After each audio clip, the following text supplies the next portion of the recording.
Kaya ba natin mamimaintain yung pagiging masaya natin habang tayo ay nagtitinda kung nakakaranas tayo ng katumalan? Siyempre, hindi talaga maiwasan yan. Ito yung simpleng tips na titintin para makatulong lalo na sa mga nakakaranas talaga ng sobrang tumal at titin. Kung gusto mo ang ganitong topic, huwag mong kalimutan mag-subscribe ka na sa Palawenyang Tindera. Paki-like na rin ang aking video kung isa ka sa sapul sa ganitong sitwasyon. At paki-share naman kung hindi kayo busy. Kaya, umpisahan na natin ang real talk at masaya nating chismis. Isang magandang araw mga kasari-sari. Sa mga bago pa lang sa akin channel, ako si Titintin. Usaping pangmasa ang ating pag-uusapan mga kasari. Dahil ang buhay na Titintin, nasa masa pangtindero-tinderang pangmasang problema lang din ang ichichismis ko sa inyo. Kaya kung mayaman ka, hindi ka para sa akin. Grabe, may hugot si Ate Tintin. Sa mga kasari, sa mga nakakaranas ng katumalan dyan, no, hindi talaga maiwasan yan. Pero para maiwasan ninyo yung ma-stress kayo at syempre, mapanatili nyo pa rin ang pagiging masaya ninyo sa inyong pagtitindahan despite na yung tumal ay nandyan, no? Iwasan ninyo kasi yung mangutang at magpautang. So, baka may magsabi, at hindi naman maiwasan yung may mangutang sa atin. Tama, hindi maiwasan. Pero, pwedeng limitahan. O, syempre, kayong mga tindero-tindera ang nakakaalam kung sino ba yung pwede ninyong pautangin at syempre, sino rin yung hindi. Kasi isa rin yan sa nakakapagbigay sa atin ng stress kapag hindi nagbayad. Tapos, ang haba-haba na ng lista niya dyan sa notebook ninyo. Tapos, wala man lang siyang paramdam sa inyo na magbabayad siya. So, ang ending niyan, nangungonsume si tindera. So, paano mo mapapalago ang iyong tindahan kung yung nangutang sa'yo hindi nagbayad, nakapending lang dyan, nakatenga, no? Wala na talagang pag-asang magbayad pa, o diba? So, nakakadulot sa atin ng stress. Siyempre, kapag ikaw rin ay nangungutang, taas ang mga tindero-tindera dyan na mahilig mangutang. So, siyempre, sa Titintin, kabilang ako, pero isa lang naman yung inutangan ko. At proud akong sabihin sa inyo na 2 hulog na lang sa Titintin, matatapos na ako at hindi na talaga ako uutang. So, member ako ng Life Bank, mga kasari. O, ikaw na nanonood sa akin, ano ka? Saan ka na member? Asa? Dongganon?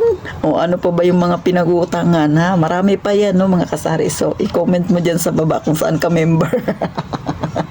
At ano yung pangako mo sa sarili mo ngayong malapit ka na matapos sa iyong kautangan. Sa Titintin, sabi ko, hindi na ako uutang. Mga kasari, kasi isa rin yan sa nagiging stress ko nung pagkamatumal. Bakit? Syempre, marami kang paparating na bayarin tapos matumal. Wala kang pambayad. Saan mo kukunin yun? So, nakakadagdag yan ng uban kay Ate Tintin. Char lang. Pero totoo, di ba? Nakaka-stress yan yung marami kang paparating na bayarin tapos wala kang pambayad kasi matumal talaga. So, kapag wala kang ganyan na alalahanin, ay wala kang isipin. Nagiging payapa ang isip mo, mga kasari. At syempre, pang last, no, mga kasari, maging kontento tayo sa kung ano lang yung meron natin. Meron tayo. Kung meron mang dumating na biyaya sa atin, ipagpasalamat natin. At huwag nating ikumpara yung ating tindahan doon sa kabilang tindahan na iyong kakompetensya. Halimbawa, nakita mo maraming bumibili sa kanya, sa'yo walang bumibili. So, na-stress ka na ngayon. Huwag ganun, no?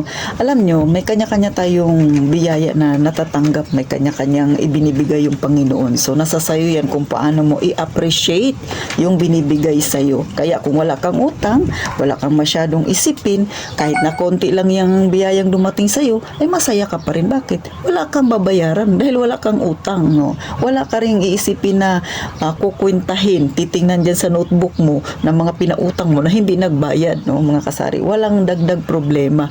So, kahit nasabi natin matumal man ang panahon, relax ka pa rin kasi nga wala kang obligasyon. Yan ang sinasabi ko. Kaya tigil-tigilan nyo na yung mangutang kayo. At syempre, mga kasari, makontento tayo sa kung ano yung meron tayo.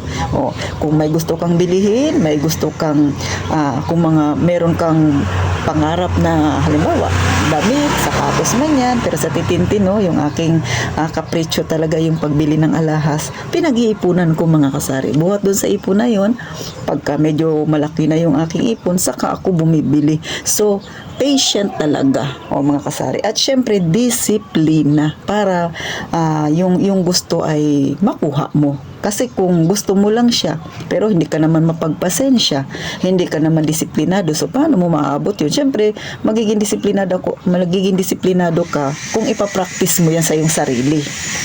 So, ikaw na nanonood sa akin, sa palagay mo, nararanasan mo ba ang mga ito, mga kasari? Kung nararanasan mo yung katumalan, simple lang, bawas-bawasan yung pangungutang at bawas-bawasan din yung ikaw ay nagpapautang. Huwag ikumpara yung tindahan sa kabilang tindahan dahil tayo ay may kanya-kanyang biyayang ipagkakaloob sa atin ng Panginoon. No?